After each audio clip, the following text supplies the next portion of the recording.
My inverter is only 2000 watts and 200 amp is over the limit of my inverter.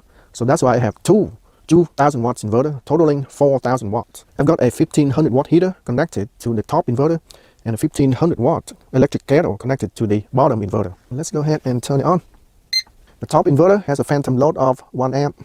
Let's turn on the bottom inverter. The bottom one also has a 1 amp phantom load, so a total of almost 2 amps idle. Let's go ahead and turn on the electric kettle. 133 amps.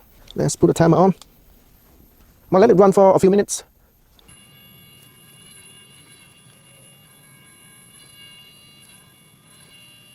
Alright, it's been running for over 2 minutes now, and you can hear my water is about to boil. So far, so good. Now let's go ahead and push it over 200 amps and see what we got. 137 amps.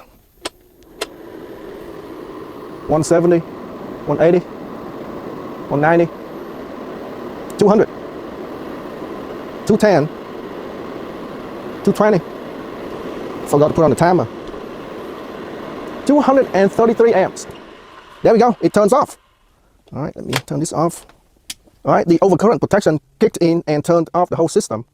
And it was around, I would say it's not 13 seconds because I was about 10 seconds late. So I would say about 20 seconds in after you got over 200 amps. And look at that, the BMS turned back on to 13 volts after, I would say, about 30 seconds or so. So there you have it. The battery runs fine for anything under 200 amps. When you go over 200 amps, the BMS will shut down to protect the battery from being overloaded. And when you go over 200 amps, you get about 20 seconds or so before the BMS shuts down.